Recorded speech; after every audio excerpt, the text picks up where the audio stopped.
to be presenting on product. So here at Gloria Ferrer, basically an overview is we specialize in sparkling wines, and we do offer a few still wines as well. But besides that, the product lines that we have are going to be our vintage and our non-vintages.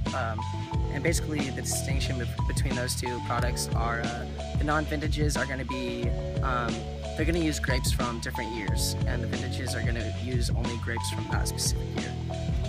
Besides the product itself, though, that we also offer an experience through services that we have here.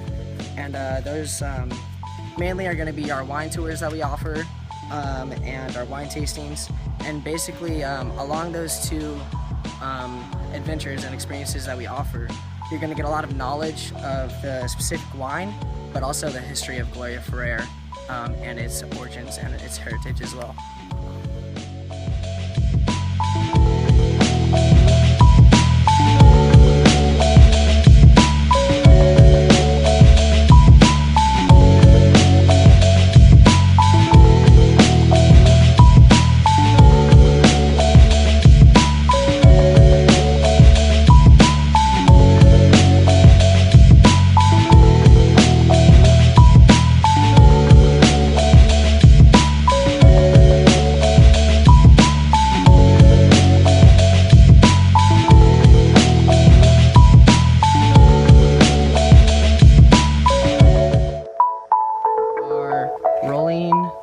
Whenever you're ready. Hello, my name's Freddie. I'm going to be telling you a little bit about our pricing and how Gloria Ferrer determines their prices for their wines. So, in the wine industry, pricing is a very complex and a very important thing to figure out. Gloria Ferrer does it a little bit differently than everyone else.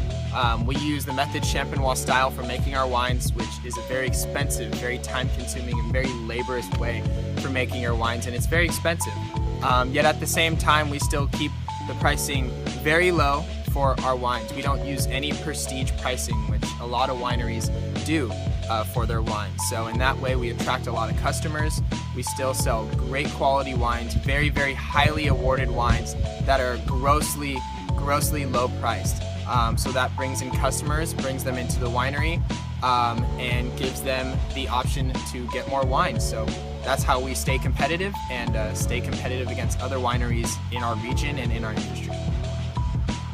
After we age in the bottle. So that, alongside the fact that we have a Spanish influence, which makes the wine very reasonably priced, as I mentioned, grossly underpriced. So that is that in comparison to like France or Italy? Yeah. Okay. So let me say, for example, we have this 10-year aged bottle that is $70 here. So we take this wine over to another winery to compete blindly.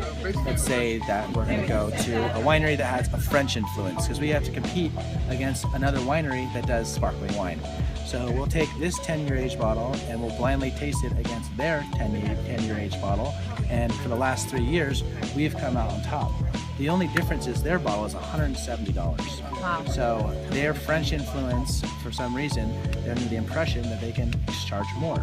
But we know here that there is no relationship between good wine and expensive wine. So going off that, I guess you could probably expand more and say a similar answer for this, but I just want to make things clear. So how does your price compare to your competitors, and does prestige pricing play a role in the market? It shouldn't. They want you to believe that there is a relationship between good wine and expensive wine. Who's they? The general public, the French, specifically these higher end wineries. For example, we're going to take our Pinot Noir and we're going to press it off 3 times, specifically for our winery here. Then we do one final third or fourth press, and we're going to sell that to our clients to the north. That's an inferior press that is being charged for more than the wine here at the winery because of the location. So that's the stigma that's attached to wine, is that people think that if the wine is better, they need to pay more, but in actuality, it really is because of limited production. Hi, I'm Alexandra Obaya. And I'm Sophie Scheer. Mainly, the place has a lot to do with the flavors of the wine. So not only does it have to do with tourism, but it also has to do with flavors and the climate of the geographical location that we happen to be wonderfully located in. Acting as natural blow drying. morning, air conditioning, evening, blow drying. They're going to dry those tight cluster grapes that are Pinot Noir. That's why this is Pinot country. We're making Burgundian varietals best here because we're actually the same latitude as Burgundy, France. So this is a specific region that you need to grow these varietals. We're not making Cabernet Sauvignon here because it's just too cool. Just like you're not finding a lot of Pinot Noir further north. Okay. So I have another question. What are some of the main retail stores that Gloria Ferrer sells their wines through, and how does it compare? What are the pros and cons of selling it straight to the customer here versus through those different outlets? Yeah. So 3 varietals will see distribution outside of the winery, and 3 styles. That's our Blanc de Noir, our Vin de Vie, and our Sonoma Brut are found at the retail stores. You would find pretty much any wine, like Lucky's or Safeway, Beverages and More, local markets. So why only those 3? Is that intentional? Yes, it is, because we want someone to have an excuse to come to the winery. If we offered all of our wines to the open market, then no one would need to come here and have this experience. So we have what is known as winery exclusive wines, because we want to give an incentive for our members to want to come here and join this winery, because they'll have access to wine that you wouldn't be able to get in the general. Rolling. Hey, how's it going? My name's Connor. I'm going to be telling you guys about promotion for the winery Gloria Ferrer. We have an exclusive wine club as one of our main forms of promotion.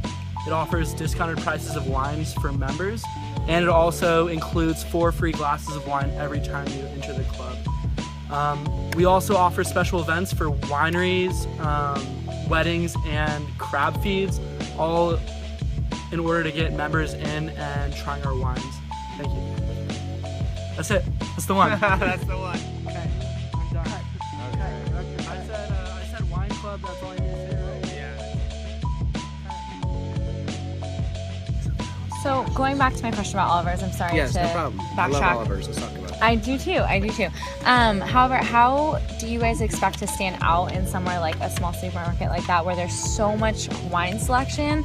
How do you expect to grab a customer's attention as far as do you depend on the label? Do you depend on just your name, your brand? What we depend on is this little word right here, Metho Champenois. That is something that's going to stand out from the different wines. That'll have the same price point, but won't be using the Metho Champenois. They'll be using the Charmant method, like we talked about, or the bicycle pump method, which we definitely don't like.